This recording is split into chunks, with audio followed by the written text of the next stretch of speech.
Bonjour Ghislaine Grimaldi. Bonjour. Bienvenue sur le plateau de Mon Bébé TV. Vous êtes donc rédactrice en chef de Top Family Magazine. C'est cela. Qui est donc, je crois que c'est une nouvelle formule. C'est une formule récente puisqu'elle a un an. Elle a un an? Oui, un an. Elle est issue du mariage de deux titres préexistants qui étaient Family Magazine, qui appartient au groupe PVC Télérama, et de Top Family qui appartient au groupe Hachette, Philippe Aki. Donc, il y a un an, nous avons ressenti le besoin de marier nos compétences et c'est ce que nous avons fait. Donc, depuis un an, existe Top Family Magazine. D'accord. Donc, en fait, c'est un croisement de deux rédactions. Oui, c'est un mariage de deux concepts qui n'étaient pas très éloignés, mais chacun a apporté son identité et sa richesse. Alors, Family Magazine s'intéressait énormément à l'éducation, au rapport enfant-parent, à la santé, et Top Family était plus centré sur l'actualité de la famille et développait aussi un axe loisir très important. Donc on a marié les deux concepts, on a un magazine nettement plus riche qu'avant, et qui concerne les parents d'enfants de la naissance à l'adolescence dans tous les secteurs de la vie, c'est-à-dire l'éducation, la psychologie, l'école, la santé, les loisirs, la vie quotidienne. D'accord. Donc en fait, vous êtes au niveau des presses en kiosque, vous êtes le seul magazine, je dirais, qui donne une information complète sur tout le développement de l'enfant. Tout le développement de l'enfant. Donc de la grossesse jusqu'à l'enfant. Voilà, de la naissance, plus que sur la grossesse d'ailleurs, de la naissance de l'enfant jusqu'à l'adolescence. Donc 14, 15 ans. Oui, 16 ans même. 16 ans même. Actuellement. D'accord. Oui. Par rapport à d'autres magazines, donc ils sont beaucoup plus spécialisés sur la grossesse, l'avant-grossesse, voilà, la naissance, et la toute petite enfance, oui. D'accord. Donc là, ça vous permet... Ça nous permet une grande variété de sujets et ça nous permet d'évoluer en même temps que la famille évolue. D'accord. Alors à ce sujet, comment la famille a-t-elle évolué au cours de ces 10-20 dernières années? La famille a beaucoup évolué, les parents sont de plus en plus demandeurs de repères parce qu'il y a de moins en moins de modèles, il n'y a plus un modèle de la famille, et donc du coup on a une grande volonté de bien faire et on est un petit peu perdu devant la multiplicité des choix et des problèmes à résoudre. Donc un magazine comme celui-là essaye de baliser un petit peu le terrain pour les parents. D'accord. Les parents ont la volonté absolue de réussir, entre guillemets, l'éducation de leurs enfants, de réussir leur enfant, de réussir la vie de famille. Il y a une aspiration au bonheur familial qui est beaucoup plus intense qu'avant. Et donc, mais ça crée du stress, ça génère de l'angoisse. Et donc, eh bien, un magazine comme celui-là trouve tout à fait sa place pour accompagner les parents. D'accord. Donc, en tant que parents, en tout cas, les parents se demandent, en fait, comment ça se passe, quelles sont les coulisses d'un magazine. Donc en fait, pour arriver, je dirais, en kiosque, en combien de temps vous mettez pour fabriquer ce numéro, par exemple? Ce numéro qui paraît maintenant au mois de juin, à la mi-juin, et on a commencé à le faire à la mi-mars. À la mi-mars. Oui. Nous avons établi le sommaire au mois de mars, et ensuite la rédaction a duré jusqu'à fin avril, et puis tout le travail de maquette et de mise en page a suivi. Voilà. D'accord.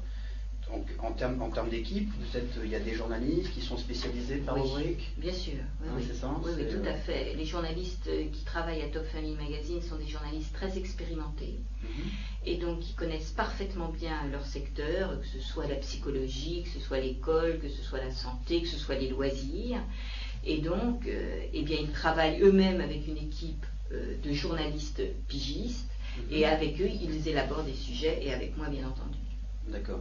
Donc c'est vous qui, en tant que rédactrice en chef, qui sélectionnez, je dirais... C'est moi qui aide à bâtir le sommaire, bien sûr. En fait, orchestré pour qu'il y ait tous les âges des enfants soient représentés, tous les domaines soient couverts, qu'il y ait une alternance de sujets un peu profonds et de sujets plus légers, de sujets réflexifs et de sujets qui permettent pratiques, qui permettent d'agir, de sujets psychologiques et de sujets loisirs, je l'ai déjà dit. Oui. Mais vous pouvez le redire. Voilà, de sujets qui permettent de faire avec les enfants. D'accord, donc c'est effectivement l'étendue en tout cas de vos enquêtes, en tout cas de vos articles, est vraiment très large. Donc très large, ça touche toutes les préoccupations, je dirais, de parents. Tout à fait. C'est ce qui me semblait intéressant. Il y avait un deuxième aspect qui me semblait également intéressant, c'est que je dirais que vous n'êtes pas un journal qui condamne, en tout cas qui essaie d'édicter une ligne de conduite en matière d'éducation, mais vous êtes surtout un journal qui donne la parole à des... Oui, c'est-à-dire que je pense que les parents ne veulent pas qu'on leur dicte leur conduite et qu'on leur dise ce qui est bien ou mal. Ils veulent qu'on leur approfondisse les sujets et qu'on leur montre la diversité des points de vue qui se posent sur une question, qui peuvent s'exprimer, et eux-mêmes font leur miel au milieu de cette diversité. Les parents, les lecteurs sont également très friands des témoignages d'autres parents, c'est-à-dire que dans telle situation, comment les autres parents se débrouillent, comment ils répondent à telle question. Et donc, à côté des spécialistes, il y a évidemment des spécialistes, mais ils sont aussi très variés. Il n'y a pas un spécialiste patenté qui répond sur telle question. On essaye d'ouvrir l'éventail, mais surtout parallèlement à ça, beaucoup de parents et d'enfants sur certains sujets donnent leur point de vue. Donc ça permet d'enrichir la réflexion et chaque lecteur fait son miel. Oui, c'est un avantage, je dirais, en termes de lecture, de pouvoir donc prendre différentes informations et de trouver sa ligne de conduite toute seule. Voilà. Par exemple, les abus sexuels, leur apprendre à se protéger. Comment ça se passe pour faire cet article Eh bien là, nous avons repéré un auteur canadien qui s'appelle Justin Robert, qui a écrit un livre pour les enfants canadiens. Il faut savoir qu'en termes d'abus sexuels, le Canada, dans la prévention, est très très en pointe. Donc nous avons reçu le livre et nous l'avons interviewé par internet d'ailleurs, parce qu'elle était en France. Et donc on a élaboré avec elle un article, ça nous semble être la spécialiste du moment dans le domaine, donc un article très pratique et concret pour dire aux parents, voilà comment informer vos enfants et comment leur apprendre à se protéger. C'est un sujet d'actualité évidemment, mais surtout au moment des vacances. Quand nos enfants s'en vont au colo, s'en vont en camp, etc., on sent que là il y a une angoisse. Donc on se dit, comment les prémunir? Donc je pense que c'est un article qui tombe bien à ce moment-là. D'accord. Donc il y a des articles saisonniers, je dirais. Bien entendu. C'est comment préparer bébé à nager, en tout cas bébé l'enfant. Bien sûr, tout à fait. L'école, la rentrée, bien sûr. Bien sûr, tout à fait. Donc Ghislaine Grimaldi, comment évolue la famille aujourd'hui? Votre titre c'est Top Family Magazine, donc quelle est la famille d'aujourd'hui? Comment ça se passe? Il n'y a pas une seule famille aujourd'hui, il y a des tas de familles différentes.